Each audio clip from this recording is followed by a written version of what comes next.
भैया ये गाड़ी है तन और स्टेशन है सत्संग। क्या है? बोलो बोलो बोलो। सांवरे से मिलने का सत्संग ही बहाना है, ये दुनिया वाले क्या जाने मेरा रिश्ता पुराना है। तो भगवान से मिलने की जगह का नाम है सत्संग। क्या नाम है? बोलो बोलो।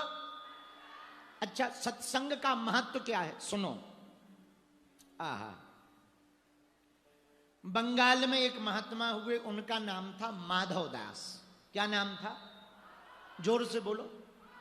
माधव दास।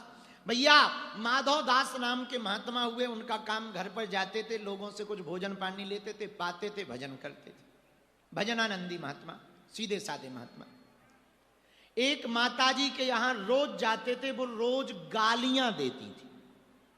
कुछ देती नहीं थी, भोजन वोजन ना राशन, गाली देती।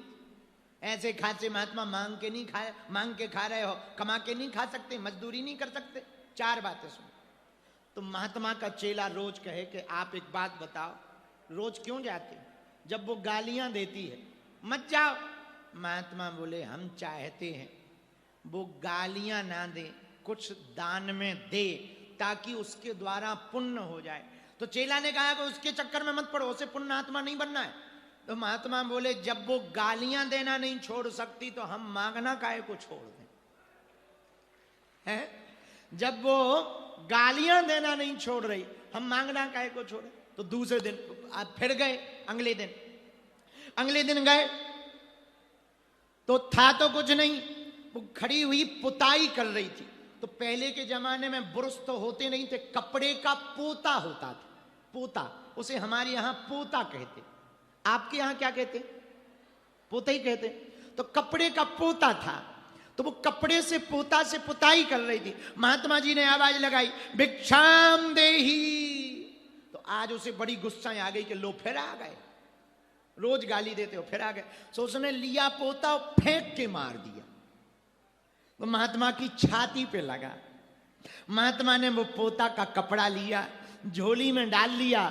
मुस्कुराते हुए माधव दास बोले संत माधव दास भी तुझको बदला देगा। सुनो मता, संत माधव दास भी तुझको बदला देगा। पोता दिया है तूने मुझको, तुझे भी पोता देगा। हाँ, तूने हमें पोता दिया, जा हम तेरे घर पर पोता हो जाए, ऐसा आशीर्वाद। अच्छा, उसके घर पे पोता हो ही नहीं रहे, तो उसे लगा ऐसी ही बातें हैं। लेकिन भगवान की कृपा, महात्मा रोज आते रहे और 1 साल के अंतर्गत उसके घर में पोता हो गया। लेकिन पोता क्यों हुआ, इस पे जरा सुनो।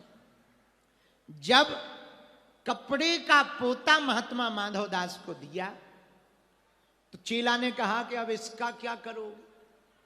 गुरुजी बोले अभी बताते हैं। घर गए तो उस कपड़े को धोया, धो करके उसको फाड़ा और फाड़ कर उसकी बाती बनाई और फिर धोया और सुखाया और बाती बनाकर मंदिर में जाकर पुजारी जी को दे दिया।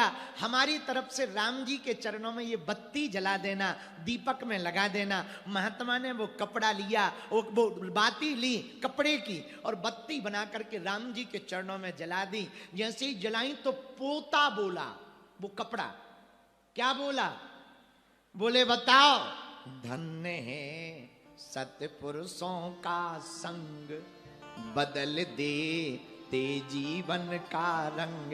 अरे धन्य है संतों का संग। पहले में पोता था, तो जब पोता था पुताई करवाता था तो मैं कीचड़ में रहता था, कीड़े मेरे ऊपर रहते थे, मिट्टी में सना रहता था।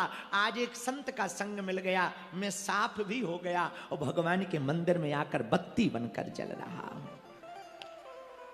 ये सत्संग का प्रभाव, ये सत्संग का प्रभाव।